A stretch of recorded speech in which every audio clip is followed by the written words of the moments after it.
네, 안녕하세요. 여러분과 같이 논술을 준비하는 모두의 논술입니다. 반갑습니다. 자, 오늘은 여러분들이 보통 취업이라든지 승진 논술에서 답안지를 쓸 때 많이 오류를 범하시는 경우와 사례, 그리고 답안지를 쓸 때 우리가 꼭 피해야 되는 부분을 좀 설명을 드리고자 업로드하는 자료입니다. 답안지를 쓸 때 제일 중요한 건 뭐냐면 일종의 개인정보를 유출하면은 안 됩니다. 무조건 피해야 돼요. 0점 처리가 될 수가 있거든요. 예를 들어서 무슨 낙서를 한다거나, 습관이 무서운 법이죠. 그러니까 낙서를 한 경우 전혀 없을 것 같지만 실제로는 한번 시험을 볼 때 한 100명에 1명 정도 나오는 것 같아요. 그리고 이 수필형 글쓰기를 하다 보면 내가 어디에서 근무할 때 이런 표현들도 꽤 많아요.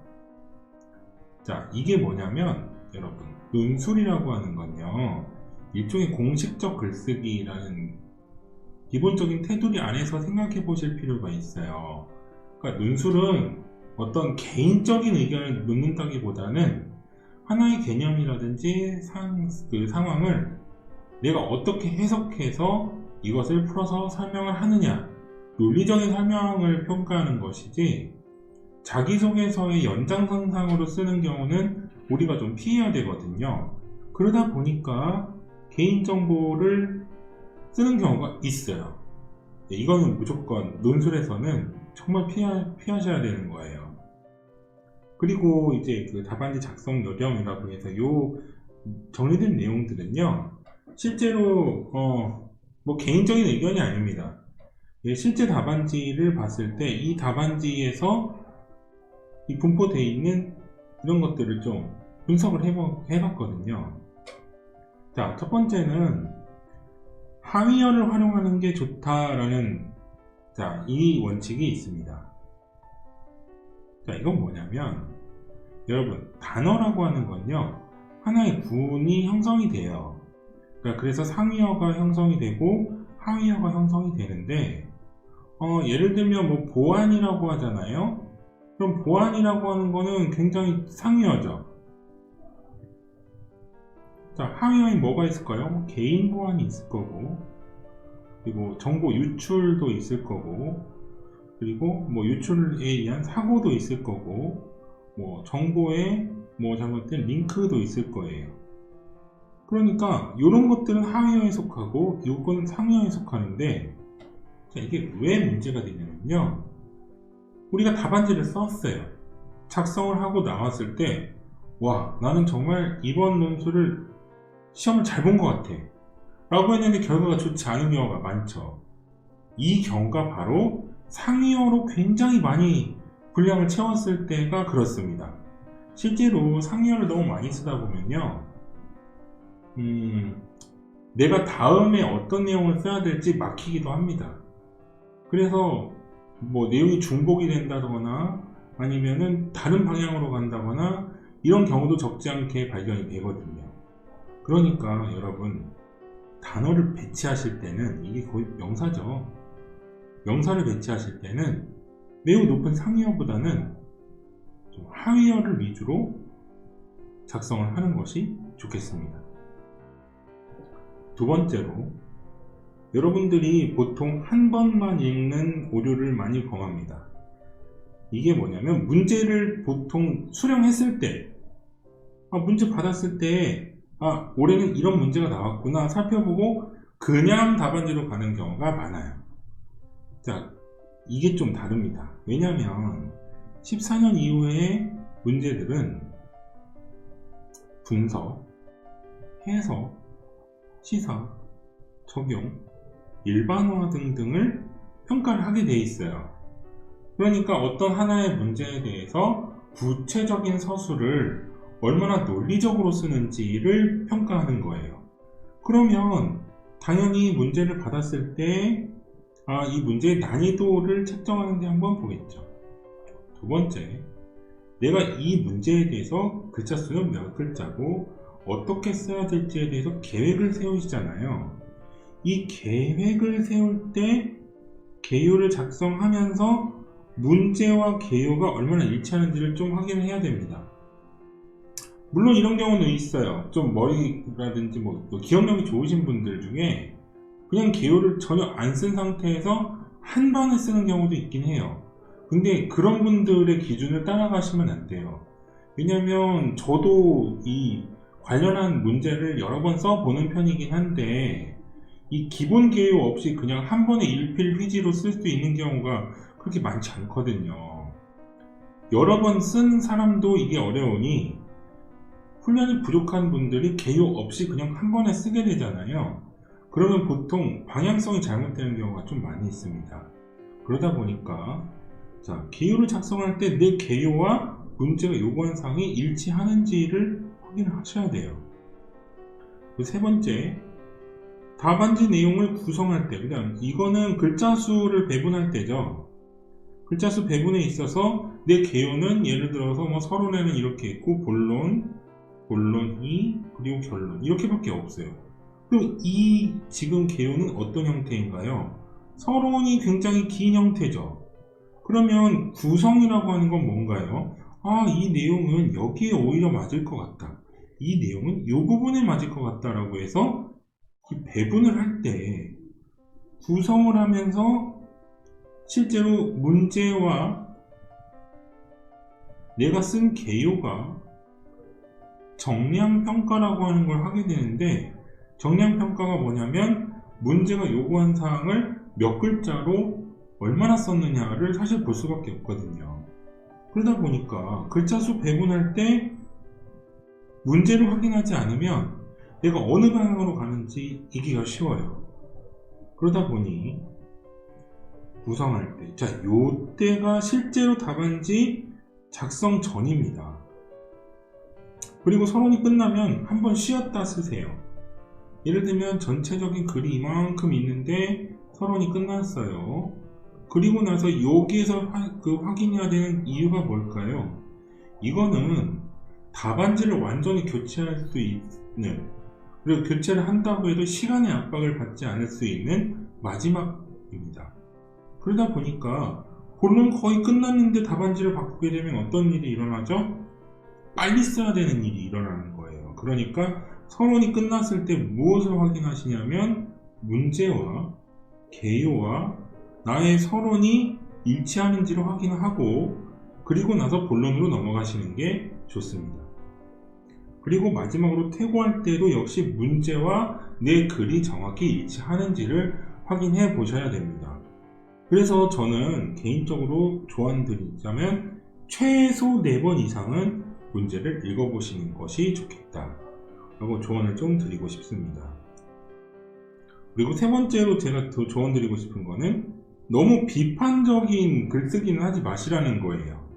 왜냐면 예를 들어 이런 경우도 있었죠. 어떤 정보라든지 위험 물질이 유출돼 가지고 어떠한 사례가 있었는데 여기에 대한 그 대비책과 앞으로의 방향성에 대해서 논하시오 라고 하는 문제가 있을 때 나는 이 뉴스를 옛날에 미디어에서 본 것 같아 라고 해서 그 사건을 엄청나게 많이 쓰는 겁니다. 이런 경우가 너무 비판적 글쓰기를 진행하는 거예요. 그런데 여러분 잘 보세요. 보통 문제에서는요, 앞으로의 방향성 그리고 대응 방안에 대해서 쓰라고 하지, 그 문제를 분석하라고 하는 논술 문제는 거의 나오지 않습니다. 차라리 면접의 영역에서는 그렇게 물어볼 수 있어요.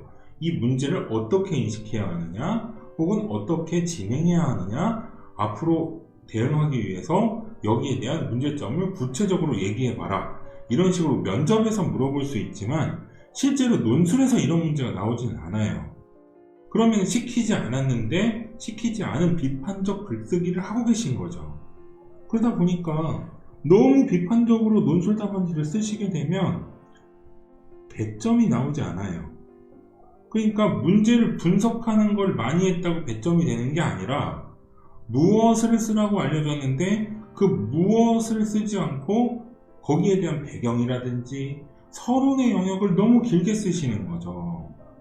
그러다 보니까 이 부분에 대해서 배점이 형성되지 않으니 고득점은 나오지 않는 거예요. 그러니까 너무 비판형 글쓰기는 논술에서만큼은 좀 피하셔야 되겠다. 이거는 좀 조언을 드리고 싶고요.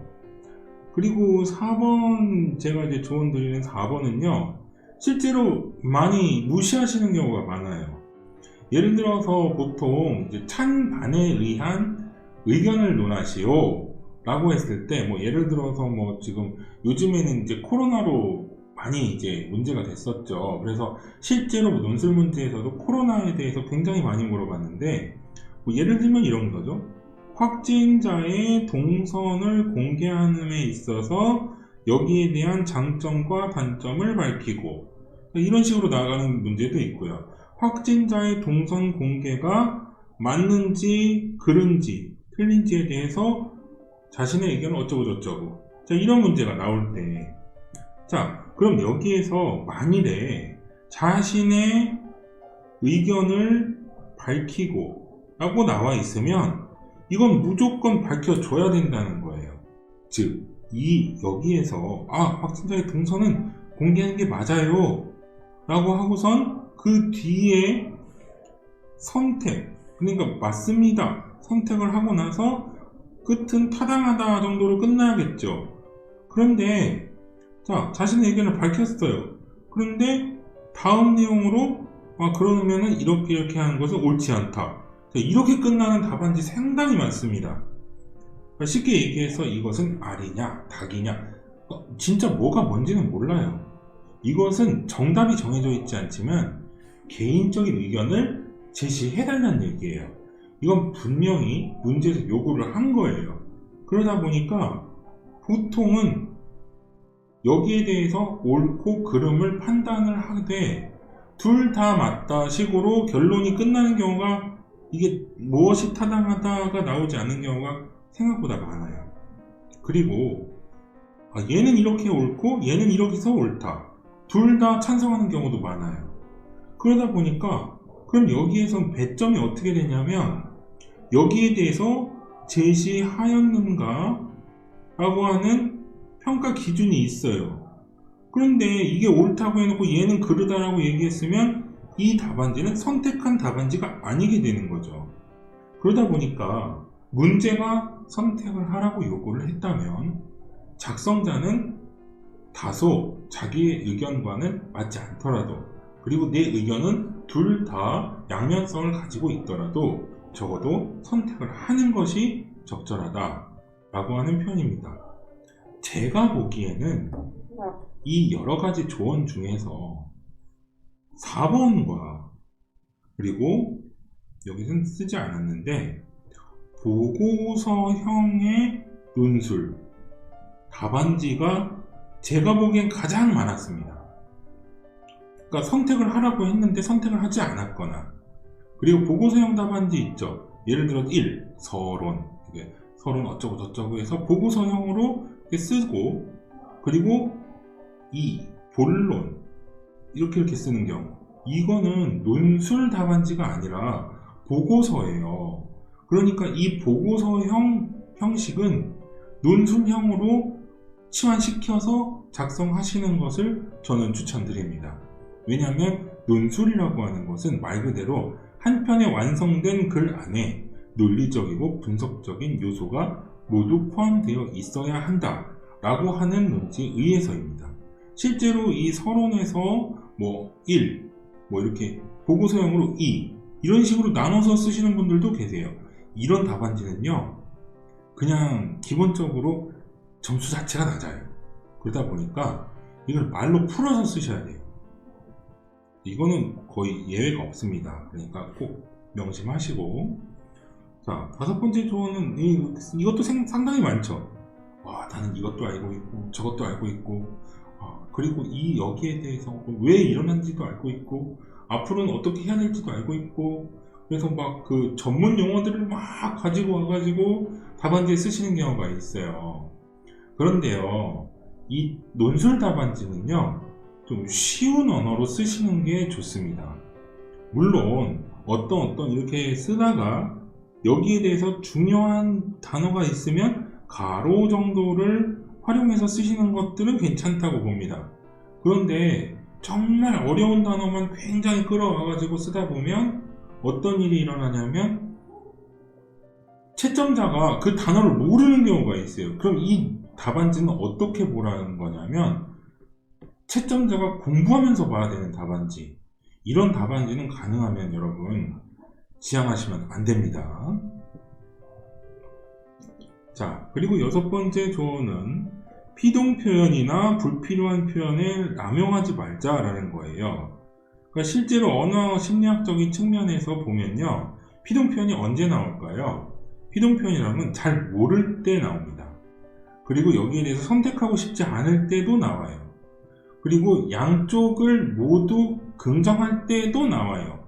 그러다 보니까 보여진다, 생각된다, 보여지다, 이게 일종의 이 피동을 우리가 일반적인 구어체에서 쓰는 말로 보면 창문이 닫혀졌다 라고 하는 것과 동일한 표현들이거든요. 그러니까 이 표현은 사실은 쓸 필요가 없는 거예요.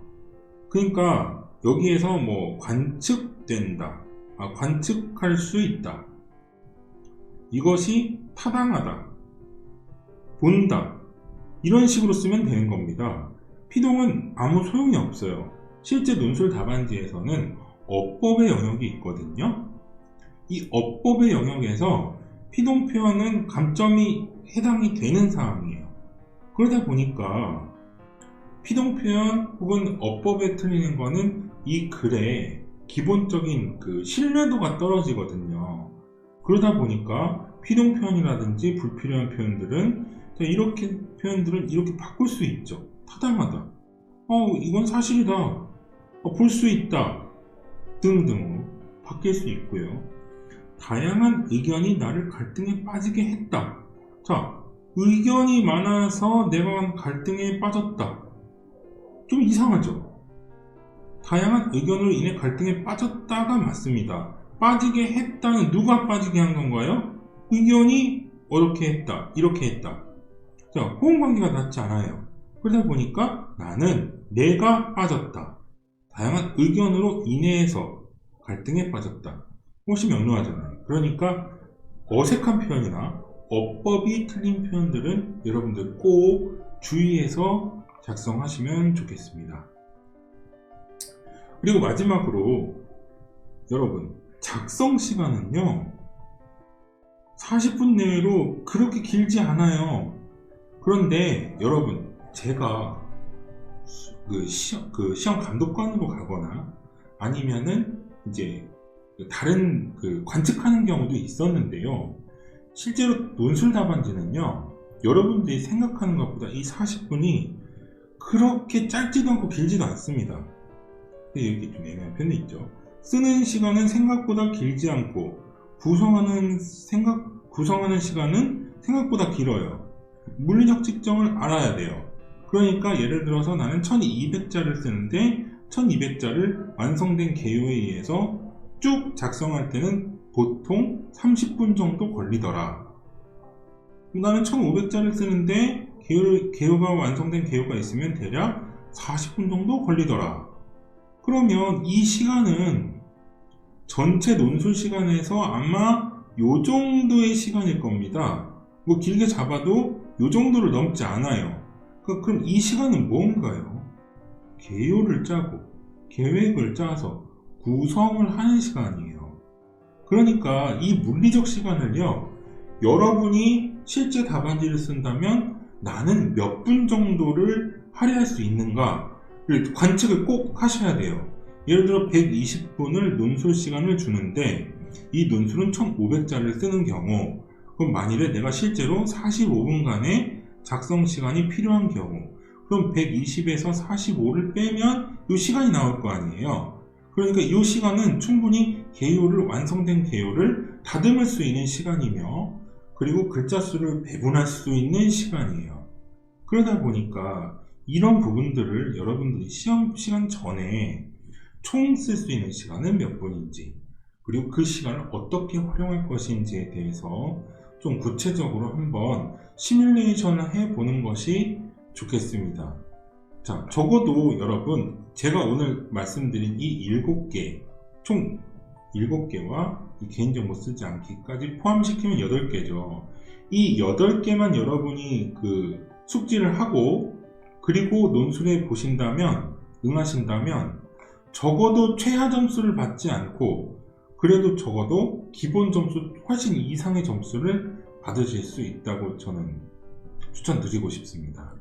21년이 됐고 올해는 논술, 그러니까 승진이든 취업이든 논술을 준비하시는 분들의 응원 드리며 올해는 꼭 목표를 다 이루시길 바랍니다. 감사합니다.